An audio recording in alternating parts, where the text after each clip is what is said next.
Welcome, welcome. It's Friday, Fine Line Friday. Right. So you're here with Chad and Will. All right. that's right. That's right. Welcome, welcome, y'all. Goal, or I'll say topic today is marketing money. And I want to say, and Will, you probably have your own side to this, but I wanted to go through this because there's so much just like I think just like gray area inside the word marketing alone, right? Is it lead generation? Is it branding? Does that mean SEO, or does that mean someone called my office and they want service, right? Or they have a replacement, wherever it is. So that was a huge, huge reason why I wanted to make this one of our first topics, because I think there's a lot of value inside figuring out where are we spending money, and ultimately, is it working? How far have you been inside that world, Will?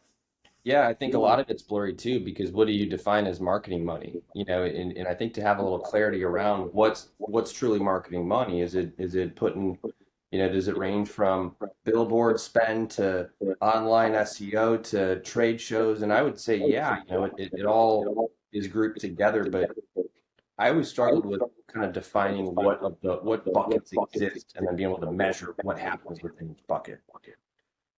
What I see, and this is in every business that I've been a part of, is that most of the people don't even know how many buckets are there, Yeah. right? It's until you look at like a transaction report or something like that for truly where it is. It's like I spent $49 a month on this, or I bought this, and it's underutilized. It's crazy. It's crazy sometimes. And then to be able to put the next level of layer on it, to be able to say, what are the measurements? Like, how do you know if it's successful? Right, right. Or what about this? What about, okay, I got a trade show or I got a group that we're sending people to, we're setting up a booth. I send three, four sales reps there, and it's like a free for all. We spent, let's say, five, six, $7,000 on our presence there at that show, at that event. But to be able to measure what really came from it, that's Yeah. the breakdown. And we always had trouble with capturing all those leads, distributing them, and then seeing what was sold from it without having a really good process in place to capture it all. The instant thing that comes to my head, and I've answered this question probably 30 times, is BOMA and IFMA worth it? Hmm. And I don't say that in a bad way, because like almost every major company I'm a part of is a part of BOMA or IFMA. But when I ask the question of what did they get from it, right? You go every month, or you go and you do the golf outings and the charity events and all that stuff. Game on. I love it all, right? Massive networking and social presence, but that's marketing money, right? Yep. Because we're doing that to be able to grow relationships, or create relationships, grow or maintain, right? So it all drops into sales. But what I see as the big gap is that not many companies truly understand what works and what doesn't work. And It's that's a hard. huge, huge part. It's hard to measure because it's kind of capturing from the financial aspect, the very beginning to, okay, what did we get from it? And then the outcome, which is multifaceted because you've got all these conversations. Some are cold, some are warm, some are, hey, I'm interested, come look at my building. And in each of those executed leads, I'll call it, end up becoming something completely different there. Something from some small needs all the way up to large needs, long duration. How do you measure? Which I would ask you that it's, to measure the return on investment from a spend like a trade show, how long do you look at it for? Because it's not like you have a lead to bid this roof and it comes in next week. It could take months, it could take a year. So I'm going to sidetrack that just a little bit, because there was a conversation I had, I think, that ties directly into this. If you live in Nashville, you're going to understand because you see it. I was driving with my family from Chicago to Florida, and on 24 going into Nashville, and then, well, so both ways, north and south, and 24 might be east and west. Anyway, going in and out, there's a billboard for a commercial roofing contractor, and I knew the contractor. Like, I was talking to him, so I saw it. It was massive, big commercial roofing billboard. Like, it was beautiful. So when I got down to Florida, I sent a email to him, and I was like, "Hey, I saw the billboards. They look awesome. Are they working? And he couldn't answer the question. Oh, Like he couldn't answer the question, right? Because then you go deeper into putting a billboard up. So let's just talk about that. One, that is branding to me, right? So that's like everybody sees your name, your logo, and it's a trigger, right? To be able to say, "Hey, I need a roofer. I saw the billboard." That's the branding side of it. But the part that's missed is the measurable side, which is kind of like what you said, right? You go to a trade show and you send 5 people there and it costs you $4,000 to be able to go. How do you know if there's an ROI? How do you know if there's a return on investment? And that's the part that's typically missed, right? Like so like with a billboard, you can put a phone number on the billboard, a unique phone number. Then you can start tracking how many people call that unique number that would allow you to be able to understand, okay, what's the impact that that billboard has, right? I like that. However, here's the variable to it is that they see the billboard, and this goes into like this goes deeper into the marketing side, but they see the billboard and they're like, oh yeah, ABC Roofing, I'm gonna Google them. They Google them, they get a different phone number. They still call your office, they still become a lead, but then the billboard becomes, and that's why I say billboard is branding, right? Because the billboard's gonna help with the presence, but they might all the leads might not come from that billboard. Does that make sense?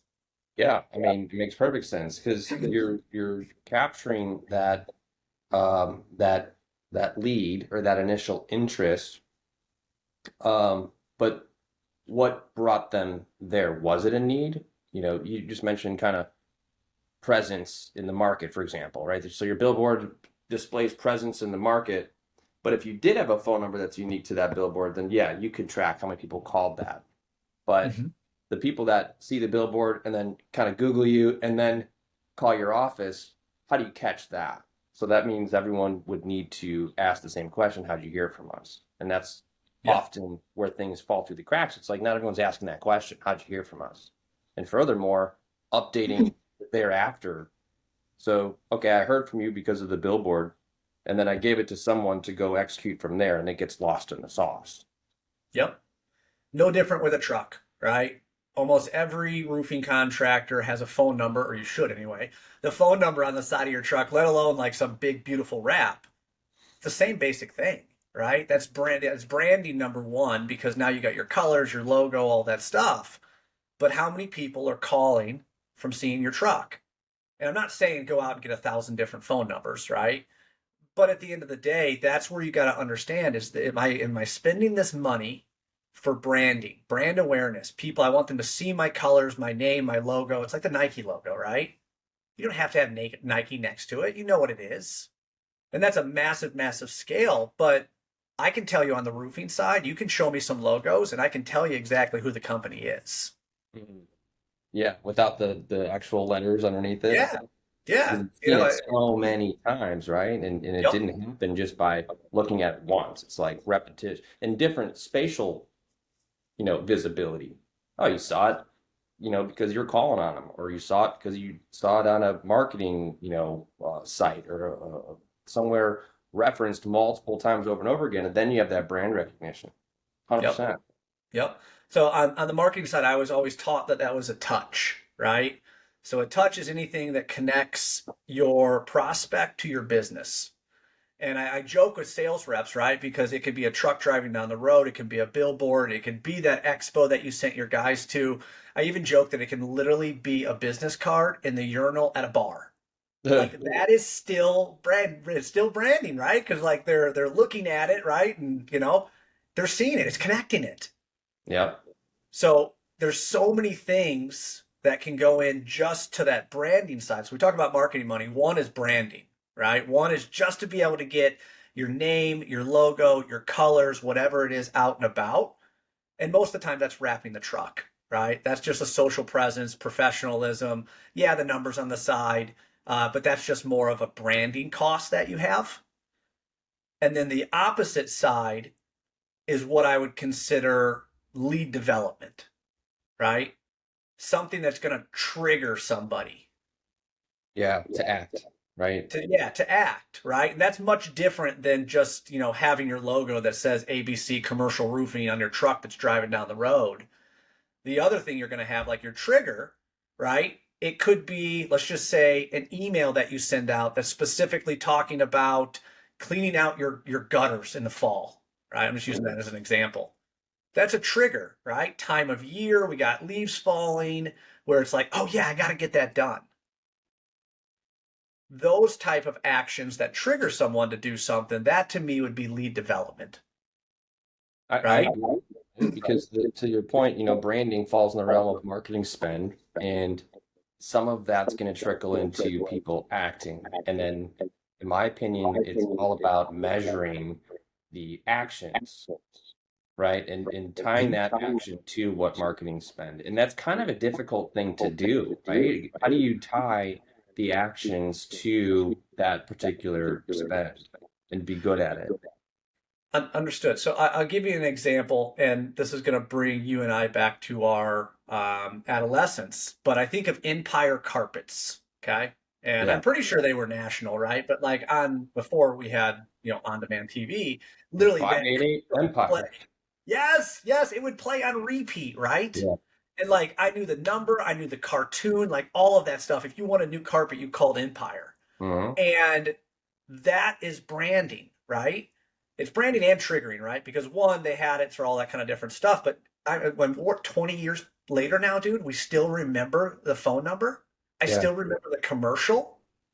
It's the same thing with a radio station ad, right? When it plays on repeat, or when you're watching YouTube and the same thing keeps playing over and over again. It's just that branding.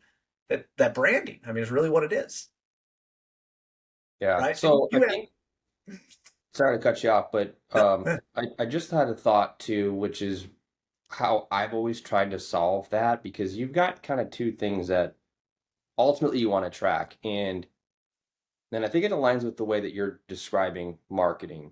You've got your branding layer, and then you've got your action layer. So for us, we track original lead source and then we track lead source. Lead source is really the general path that they reached out to us through. And whether that's someone going to our website and saying, I want to book a meeting or a demo, or I want to book a consultation of some sort. They could have also emailed.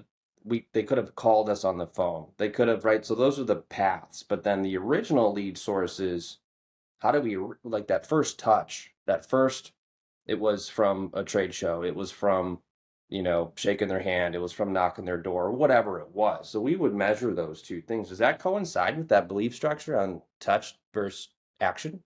100%. 100%. Because you're going to go to the expo, you're going to meet with the guy, right? Or meet with the company, whatever it is, right? And that's going to be the original thing that triggered that relationship. Every opportunity after that still has a lead source. It's still coming to you some way, right? They're still emailing you, calling you, text messaging you, whatever that lead source is. And that is really what helps you kind of understand where you need to focus a lot of your attention for customer experience, right? Because if everybody is text messaging you, I'm just using an example, right? Mhm. Then that's a primary path that your customers are taking to be able to dispatch work. So maybe you need a number that is a universal number for text messaging and leaks, right? It's Yeah. like dial 88552, and that number is a universal number that they can dispatch leaks to anytime. And be good at Um, that handling of that path. So if 90% of your, people reaching out to you come through that text, be good at handling the aftermath, yep, right? Be good at your processes for dispersing and executing those types of leads. 100%. 100%. And you asked a really good question earlier. How do you distinguish the difference between how you spend the money, right? So difference inside marketing money. One is branding, which is going to do a couple different things. So one, it's going to give you social proof, especially if you're a smaller company. I use this example all the time. It doesn't matter when you guys pull up, let's just say a roof leak for an example. When you guys pull up to that job that you're going to, typically it's going to be one truck with two guys in it. There is no difference at that exact time from you guys to Cinemark Architecta, billion-dollar companies showing up because they're still having one truck with two guys show up. So you guys Sure. have this massive ability, right, to be able to paint your picture with branding on how big you guys are. There are so many companies out there, right, that work out of a unit inside a strip mall. But if you looked at their marketing stuff, it's so beautiful, right? On like how they position themselves and they're the leading contractor in the county or whatever, however they position themselves, right? That the perception is reality, and that's what branding's about, right? It doesn't matter if you only have one truck. If that one truck is beautifully wrapped, your guys are showing up in nice, clean stuff. They don't know if you got 25 trucks back in the yard or if that's the only one you Fair. got, right? Like that's branding, that's brand awareness, that's customer experience. And sometimes that's really, really, really important for especially a new business because the first thing you got to break down inside sales is trust and social proof, right? It's like you're a brand new contractor. You started 2 weeks ago. I've never heard of you. Why would I give you a $20,000 contract? Mhm. But there's a But completely different world if they've seen your truck every day, even if it because he literally lives in the neighborhood, doesn't make a difference. Still sees your truck every single day, right? Doesn't know if you've seen the same truck or multiple trucks. Then it True. goes back to he saw your ad on LinkedIn or Facebook or wherever it is. Then it goes back to, the phone call you made or the salesman that stopped in and left the flyer. So what do you see if, or maybe this leads to advice for contractors that want to get a good grip on marketing spend in general? What are the general categories that you see in is that or how is that set up in accounting to report on ad spend or marketing spend to be more general? So there's a lot of numbers that different, and I'll call them experts, right? There's some people that say you want to spend 5%. 5% of your revenue needs to be on marketing. And that might be great for a 5, 10, $20 million company. But at the end of the day, when you're small, every dollar matters. So it really goes into, in my side, what's the ROI of what we're doing? Right? What's the return on investment? If we're going to label the trucks, what is that going to get us, right? What's the difference from putting our number on the side of the truck to wrapping the entire truck?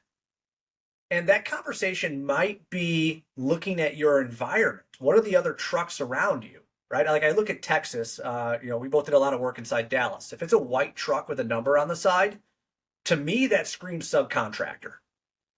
True.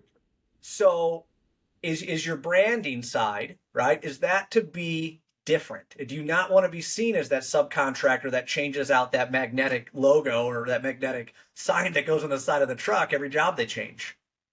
Right? Yeah. So when I see a truck that's fully lettered, that means something different to me. Right? There's no way they're rewrapping that entire truck, obviously, every single job they run. That's a truck that is dedicated to that company. Permanent. Yeah. I mean that in Texas, right? That's a big thing for me. Now, it's not as crazy in Chicago or something else because it's not necessarily the same environment, right? Dallas, another thing is it's crazy to me in Texas, the billboards. There's a lot of noise with that, right? Every six billboard is from a roofing contractor, and if you go inside any of your other major cities, it's not like that. Mhm.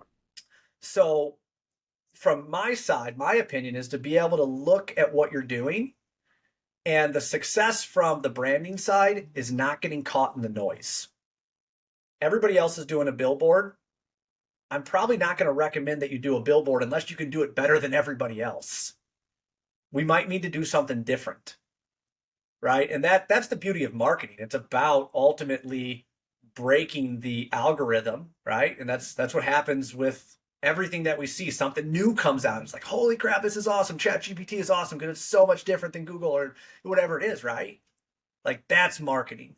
And that's why there are people that are absolutely incredible at marketing because they can break through that noise. Break through the noise. And you're right. In I think at a starting point, um, I talk to a lot of contractors that are not measuring at all any of the marketing spend, but you just mentioned a really big category. That's presence in the market. That's putting whatever lettering wraps on your vehicles. You mentioned billboards. Even in Texas, we got a couple major highways. You got 45, you got the one from Dallas to Austin Mhm. into San Antonio, and like everybody passes through. So I think it makes sense. So you mentioned billboards. There's online spend. Yeah. There's material, who you purchase materials and marketing bucks that you could potentially be using. Yeah. I would suggest to lump all those into some form of cost that you're looking at, your total spend on. And to Chad's point, it's like, okay, well, I have four or five, whatever categories I do have. Let's see how much we're spending total, but then start measuring the output of each of those to determine because it's not an exact science. People could tell you 5% of your total sales or whatever the number is of what you should spend. But if you find something that's working really well, you don't know unless you're tracking your different channels, which of those channels are working. Yeah. Fair? Um, 100%. And this is a smart aleck response, right? But when someone asks me, it's like, well, how much would you spend on marketing? And it's like, well, I'd spend $1 million to get $10 million, right? And it's the most smart aleck response you can have. But like, who wouldn't? I'd Mm-hmm. spend 10 million to get 100 million. I would find 10 million if it got me 100 million. So like, it's the ROI is really where I look at it. It's not 5%. If we have something that works, and this is where really your system, your data, all that stuff, it's going to tell you everything, right? Because there's so much noise online about lead development. And if I get a lead, I'm just going to make this up. If I get a lead from Facebook, I'm marketing on Facebook, and they give me 20 leads this month. Some people will look at that and say, that's awesome. I got 20 leads from Facebook this month. My mindset's different because I want to understand how many of those leads, number one, turned into a first meeting. Because that first meeting is going to tell you instant dropout. Just because someone shot me an email and says, hey, can you come give me a quote on my roof, doesn't mean that they answered the phone again. Doesn't mean I ever showed up to their house to give them a quote. It doesn't mean they advanced through the sales funnel, right? Or the workflow. True. And then the second part of that is how much of those actually sold. So again, I spent $5,000 getting those 20 leads off of Facebook. How many of those actually sold? Because if I do that for every single month, right, that's $60,000 a year I'm spending on Facebook. And it might be, X of hundreds of leads. But if it didn't sell anything, is it worth it? Exactly. We need to be able to know that. So it's super important if you're going to invest any energy into any one of those channels to see if it's actually um, extracting. And some might get lost in the front part. You're measuring, okay, I got 20 Facebook leads, and then how many actually allowed me to have a conversation, a meeting with them? That's an important number to track. And then from there, what did I end up quoting and did it sell? Of what type of quote is it? Yep. Is it a repair? Is it a replacement, right? And that goes further into it because a replacement side, those are typically months in the process, right? No one just shows up with $500,000 ready to spend it, quarter million, Hmm. whatever it is for the roof, right? On a service side, that's a lot quicker. It's a break fix. So again, those are variables that you need to look at. But at the end of the day, question number one is how many of those actually got advanced into a sales process? Because if they don't even start with a sales process, like that to me is just off the bat, bad information. And the biggest thing that I look at is that's so much time, man. Especially if you're putting your sales rep through this, right? Like how much time is he wasting chasing leads that are never converting? So the thing is like 5%, 10%, wherever it is, you have to be able to separate the branding side and the lead generation side. Branding side is that's your truck, that's social proof, that's all of that stuff. And that's going to help all of your lead generation because the more aware that your customer is of you, of your business, of your existence, is the more likely they are to engage you, right? And Yeah. then that's where lead development comes in, where that bridge crosses to be able to say, hey, I'm spending on telemarketing, I'm spending on email blasts, I'm spending on billboards, whatever it is. And there's also no silver bullet to that. That's a whole different conversation. Yeah. Um, but All you yeah, can I do mean, is try it. You don't know where to start. Start somewhere and start measuring it and actually paying attention to it. And if it's not Facebook, it might be LinkedIn. If it's not LinkedIn, it might be local. Everybody starts. I feel like a lot of people have success locally. Getting involved in your BOMA, your IFMA, your, whatever events are happening in the community, sponsoring barbecues, being a part, and a lot of that kind of good intention. If you go into it thinking I'm spending all this money and I'm doing it because I want sales, that's one thing. I'm not gonna say it doesn't work, but if you go into it thinking I'm gonna help or I'm going to participate, and as a byproduct you end up getting good marketing, awesome. I always find that kind of works well, at least having good intentions around it. But find out what works by trial and error. There is no science. And I feel like a lot of contractors are reading or researching general marketing. And I feel like maybe not all of it applies to roofing. And I feel like it's extremely niche, and maybe it's a long sales cycle, or you could compare it to other industries with long sales cycles, but certainly the transactional side, it could be measured far easier than the longer replacements. So yes, and you said something that's perfect, right? So I'm talking sometimes deep, deep, deep into marketing. Marketing spin, sitting in once a month, we're going through it. That is so far from where a new business starts. The first step is to be able to understand where every lead comes from. So every time someone calls the business or a salesman finds something where someone's interested in your product, service, whatever you want to call it, right? You got to put it somewhere and you got to be able to label it. Like that's Mhm. number one. And it's a really, really simple question. Where'd this come from? Or if someone called you, like you said, hey, how'd you hear about us? And then that is the beginning. That's the line in the sand, right? That really allows you to be able to say, hey, I see a trend that people are calling us from our trucks. I see a trend that, I sponsored a baseball team and people are saying, yeah, I saw your, whatever it is, the logo on the t-shirts. There's so much there's so much opportunity outside of what the common noise is, right? When we're talking about noise. I'm a part of a soccer organization in our small town. We have 400 families that are a part of it. Think about how many people of those 400 families, right? Just in that own or manage buildings. And I'm going to tell you, it's even if it's 20%, 10%, that's 40, right? Like that's 40 people, right? 40 buildings that are within my small little niche, that super small little niche. Mhm. Or even if they don't own buildings, how many are having conversations with others who Influence do? it. Influence it. There's a massive, massive side behind that. Just talking it. And it's, I'm not going to go deep into it, right? But leave something every single time. That's a huge part inside branding. It doesn't matter if it ends up inside the garbage. If the secretary sees it, gatekeeper sees it, looks at it, throws it in the garbage, it did part of its job. It's a logo, it's a color, it's your salesman face that's in there. So when the roof leaks tomorrow, what's she going to say? Someone stopped by yesterday. I threw their stuff in the garbage, but they stopped by yesterday. Yeah, what was their name? Like, Exactly. Right? And then they're looking for it. It's like, yep, that's the logo. I've been in that situation so many times. And that's the branding side of it. If you make a phone call, leave a voicemail. That is your voice behind the name, right? That is your number. That's so much stuff. If you send an email, put your information on it, right? Best practices is that you put the company name in the subject. These are all branding things I'm telling you guys, right? So I'm going to put ABC Roofing in my subject. So when my customer goes and looks for roof or roofing, I'm coming up and I'm the first one on there. yeah.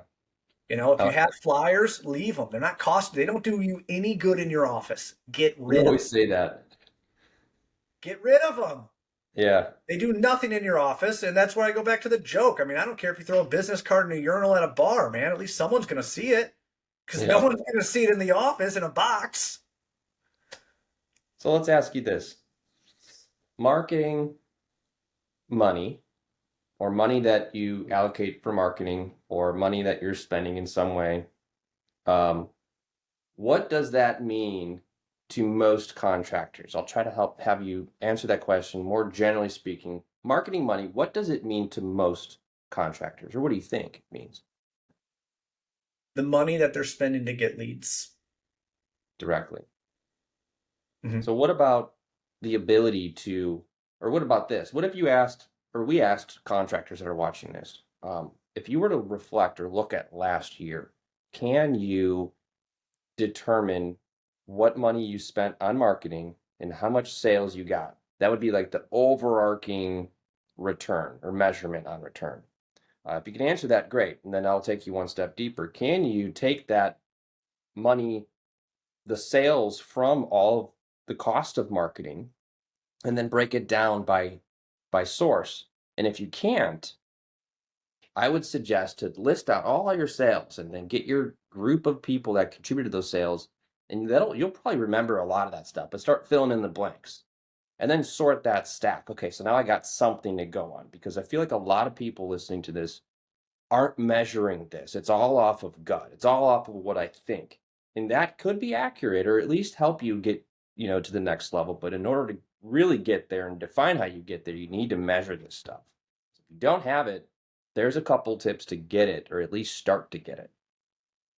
100%. You got to draw a line in the sand, right? And like you said, you're talking about going back, which is beautiful. If you can go back, because that data, knowing the past, will allow you to be able to change the future. It's a huge part inside marketing is that those trends will tell you what's working and what's not working. Because I can say, I hate this company. It doesn't work. I spend too much money on them. And then tomorrow I sell a $50,000 job and all of a sudden my gut changes like, oh man, all right, maybe it's not that bad. But I Hmm. forgot about the other 20 leads I ran that wasted my time and, you know, literally killed my other sales weeks. Yeah. So like the data will take a lot of the emotional side out of it. You got to. You got to actually get real with it. I talked to a contractor yesterday, or maybe 2 days ago, and they one time got this $1.5 million job, and they've never gotten anything else, but they continue to just spend and spend and spend thousands of dollars a year on these lead sources. But that one time, that goes to gut. But if that's what you want to do, so be it. But measure it. That would be, and I know we're running long here, but my advice is measure it. If you're not, start doing that and refine and tweak, experiment, be local, be participating in local, and I think that's going to drive everything else. 100%. The most profitable work that you guys will do is the building next door. So if you guys are driving from one side of town to the other, one side of the city to the other, that's time and money. So when you talk about being local and doing all of that stuff, it's a lot easier to brand yourself to a city or a county than it is to a metro or a Chicago, right? It's nearly impossible unless you're going to be some massive titan in Chicago to own it, right? There's too many contractors, there's too much. So start small. It'll be profitable, it'll be good work, and that allows you to be able to get that social presence to move beyond, maybe that city to the county or whatever it is. Mhm. I like that. I want to talk so much more about that, but we got to leave. Fine Line Yep. Fridays, There you every or go. twice a month on Friday. Give you some time to work on the business. What's the next topic? Do you know? I know it, but do you? Oh, 500K per truck. I don't Why? know. We have a lot of really good. Ooh. That is it. Okay.